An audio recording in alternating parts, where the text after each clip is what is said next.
जय गुरु जी। शुक्राना गुरु जी। अनंतम शुक्राना गुरु जी। संगत जी, आज मैंने एक आंटी का सत्संग सुना और उन आंटी ने बताया अपनी कंडीशन कि कैसे उनकी हालत एकदम से मतलब एक एक पैसे को वो मोहताज हो गए थे। तो कुछ अधिकतर कंडीशन हर घर में, एक घर छोड़ के एक घर, मतलब हर घर में ऐसी प्रॉब्लम रहती ही रहती है पैसों की। तो उन आंटी ने बताया कि उनका जो भी मकान था, जो भी प्रॉपर्टी वगैरह थी उनकी, एक ऐसा टाइम आया कि उन्हें वो सब बेचना पड़ गया और एक किराए के घर में आके रहने लगे। तो उस टाइम पे जहाँ वो किराए के घर पे रहती थी, तो जो वहाँ पे रहते थे, आई थिंक शायद मकान मालिक थे या कोई और थे। तो उन्होंने उनसे कई बार कहा कि बड़े छतरपुर में बड़ा मंदिर है, वहाँ पे एक गुरुजी हैं, तुम वहाँ चलो, जो भी तुम्हारी कंडीशन है, जो भी तुम्हें लॉस हुआ है या जो भी तुम्हारी प्रॉपर्टी बिकी है, जो भी कंडीशन है तुम्हारी, धीरे धीरे वहाँ पे जाके सब ठीक हो जाएगी।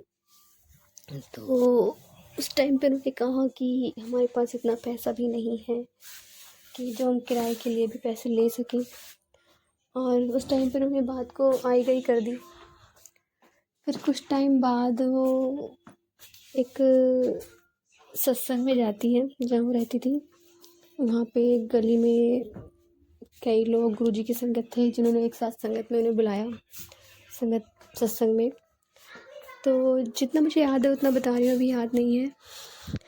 तो वो सत्संग में जाती हैं, तो वहाँ पे सोचती हैं कि एक गुरुजी वो भी थे जिनको मुझसे पहले बोला गया था कि वहाँ चलिए, और एक गुरुजी ये भी हैं। ऐसे कौन से गुरुजी हैं जो गुरुजी को इतना मानते हैं यहाँ पे सब, और एक साथ इनविटेशन भी आया गुरुजी का। तो उनकी कंडीशन बहुत ज़्यादा बद से बदतर हो गई थी, कि पैसे को मोहताज हो गए थे। तो गुरुजी ने ही अपने से जोड़ा, उन्हें सत्संग में बुलाया। जो देखती है तो कहती है, अरे तो वही गुरुजी हैं जिन्होंने कुछ साल पहले मुझे अपने से जोड़ने की अंकल ने मुझे बताया था, और गुरुजी उस टाइम भी मुझे अपने से जोड़ना चाह रहे थे और मैं नहीं जुड़ पाई थी। तो संगत जी, करिश्मा होता है लाइफ में जब हम गुरुजी से जुड़ते हैं। और वो संगत जी जब सत्संग में जाती हैं, तो वहाँ जो गुरु की गुरबानी चलती है, तो उन्हें हर किसी को मतलब वो शब्द सुनने को मिलते हैं, और कहीं ना कहीं अपने शब्दों से, गुरबानी से जवाब मिल जाते हैं। तो कहते हैं वो कि मैंने वहाँ पे सत्संग अटेंड किया और लंगर प्रसाद खाया, चाय प्रसाद पिया, जल प्रसाद पिया, और वो घर आ गई।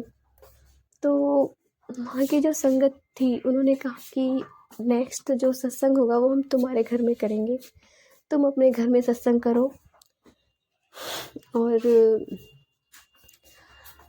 गुरुजी को बुलाओ। तो अपने अंकल से, अपने हस्बैंड से कहती हैं कि हम सत्संग करते हैं। और वो बताती हैं कि जब उन्होंने पहला सत्संग किया, तो उस सत्संग में उन्होंने, तो जब सत्संग करती हैं तो उनका जब घर में पहला सत्संग होता है, तो गुरुजी की कृपा से उनके हस्बैंड की नई जॉब लगती है। गुरु महाराज जी उनके हस्बैंड को एक नई जॉब ब्लेस करते हैं और उनको प्रमोशन होता है। उनके हस्बैंड की जो पहली इनकम थी, उससे कहीं दोगुना उनको इनकम मिलनी शुरू हो जाती है। और उन्हें गुरु महाराज जी एक नया घर ब्लेस करते हैं, उन्हें किराए के घर से उन्हें अपने घर में लेके जाते हैं। तो गुरु महाराज जी ने उनकी कंडीशन की, जो भी कंडीशन थी उसकी, एकदम से काया पलट कर दी।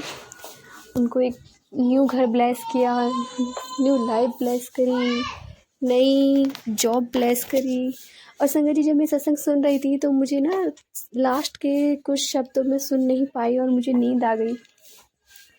और जब मैं सोई, तो एक मैंने सपना देखा कि एक घर बन रहा है, कच्चा पक्का घर है।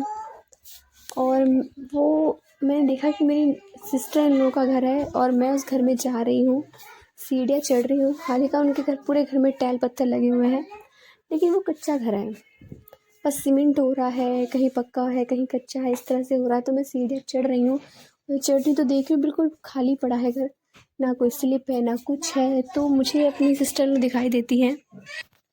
तो मुझे मेरी सिस्टर में दिखाई देती है, तो मैंने आवाज़ लगाती हूँ कि दीदी कहाँ हो तुम? तो कहती मैं यहाँ हूँ।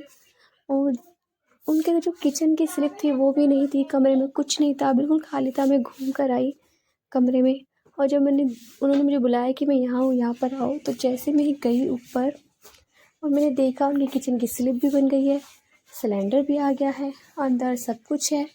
और एक मंदिर है, मेरी हल्की सी झलक गई तो वहाँ पे भगवान भोलेनाथ का बहुत बड़ा स्वरूप था, जो कांच की सी उसमें बना होता है ना, इस तरह से।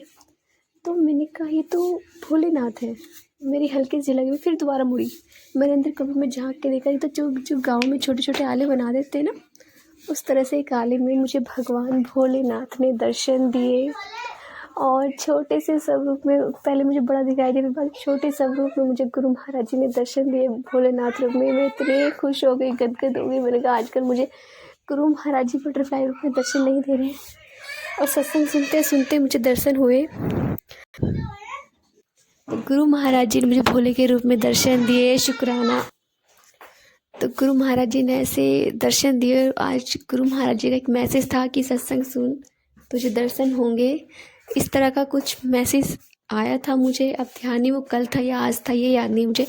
मैं गुरु महाराज जी ने मुझे सत्संग सुनते सुनते ही ड्रीम दर्शन दिए। शुक्राना गुरु जी, अनंतम अनंतम शुक्राना। मेरी सारी नाराज़गी गुरु जी से दूर हो गई। कल मैं बहुत झगड़ा करा था मैंने गुरु महाराज जी से, और मैंने कहा क्या मेरा इतना भी हक नहीं है कि मैं आपकी बेटी हूँ, आप पे अपना हक जता सकूँ। तो शुक्राना गुरु जी, आपने मुझे बताया, आपने मुझे जताया कि मैं आपकी बेटी हूँ और मेरा पूरा हक है आप पे। तो शुक्राना गुरु जी, अनंतम अनंतम शुक्राना गुरु जी। संगत जी, यदि आपको हमारा सत्संग अच्छा लगा तो प्लीज़ हमारे चैनल को लाइक कीजिए, सब्सक्राइब कीजिए, बेल आइकन को प्रेस कर दीजिए, ताकि नए सत्संग की जानकारी आपको जल्द से जल्द मिल सके।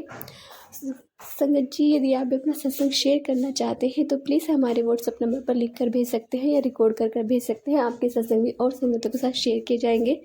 संगत जी, ये सेवा गुरु महाराज जी ने हमें बख्शी है, आप भी इस सेवा का भागीदार बनिए। आप भी अपने सत्संग हमें शेयर करके भेज सकते हैं, रिकॉर्ड करके भेज सकते हैं, लिख कर भेज सकते हैं। आपके सत्संग भी और संगतों के साथ शेयर किए जाएंगे। जय गुरु जी, शुक्राना गुरु जी।